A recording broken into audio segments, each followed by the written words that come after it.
Hello friends, welcome to wow diary. आज हम tour करेंगे ओएनजीसी म्यूजियम का। भारत की महारत्न कंपनियों में से शामिल ओएनजीसी यानी oil and natural gas corporation of India का हेडक्वार्टर देहरादून में है और यहीं पर ओएनजीसी का म्यूजियम भी है। आज के यंगस्टर्स हैंग आउट के लिए कोई मॉल, होटल, पब, कैफ़े ऐसी कोई जगह नहीं होती है जो उनको पता नहीं होगी।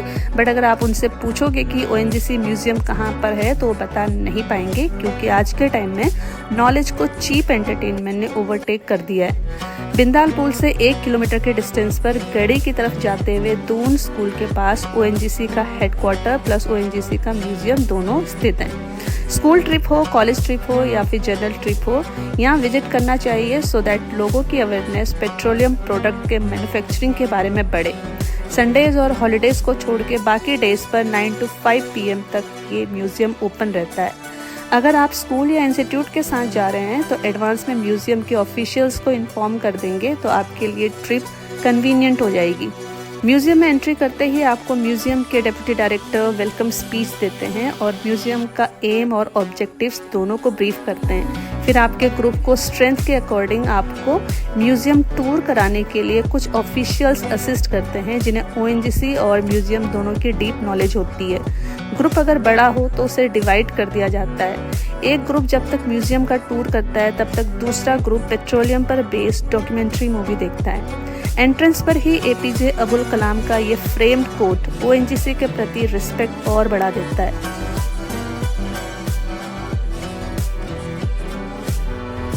ओएनजीसी के पास न्यूज़ गैलरी में लगे हुए इस कटआउट को पढ़ना भी एक नॉस्टैल्जिया है। इसमें आपको केडी मालवीय, जो कि ओएनजीसी के फाउंडिंग फिगर थे, उनसे रिलेटेड न्यूज़, उसके अलावा 1956 में 14 अगस्त को इसका फाउंडेशन हुआ था ओएनजीसी, उससे रिलेटेड न्यूज़, नेहरू जी के कंट्रीब्यूशन से रिलेटेड न्यूज़ को पढ़ना भी एक गौरव की बात है। ओएनजीसी डोमेस्टिक नीड का 70% फ्यूल का प्रोडक्शन करती है, क्रूड ऑयल, एलपीजी एक्सेट्रा। इसके oil extraction centres Digboi Assam, Ankleshwar Gujarat, Mumbai high Maharashtra important है, जिसमें से डिगबोई ऑयल फील्ड भारत की ही नहीं, इनफैक्ट एशिया की सबसे पहली ऑयल फील्ड है जो 1901 में स्टार्ट हुई थी। ये ऑयल फील्ड अभी भी वर्किंग है, जो इसे वर्ल्ड का one of the oldest oil field भी बनाती है। ब्रिटिश एरा में रेलवे कंस्ट्रक्शन के समय यहाँ पर तेल मिला था। ये क्रूड ऑयल का सैंपल है। जब ऑयल ज़मीन से निकलता है तब वो कैसी अवस्था में होता है। ये वो पत्थर हैं जिनमें फॉसिल्स मिलते हैं और वो फॉसिल्स ऑयल बनाने में सहायक होते हैं और उनको फॉसिल फ्यूल भी कहा जाता है। यहाँ पर ऑयल एक्सट्रैक्शन की अर्ली हिस्ट्री बताई गई है, जो एज अर्ली एज 683 AD में स्टार्ट हुई थी। जॉर्ज विसेल, जिन्हें father of the oil industry भी कहा जाता है, ऑयल ड्रिलिंग का आइडिया लेके आए थे।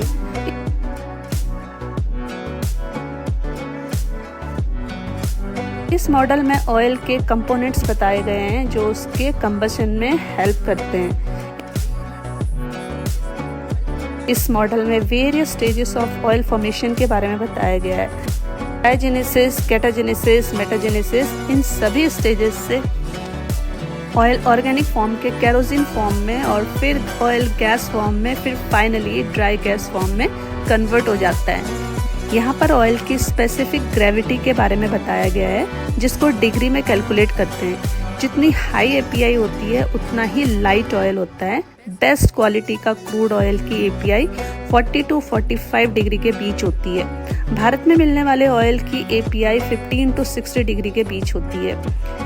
इसमें वेरियस ऑयल फील्ड से निकलने वाले ऑयल की एपीआई डेमोन्स्ट्रेट की गई है।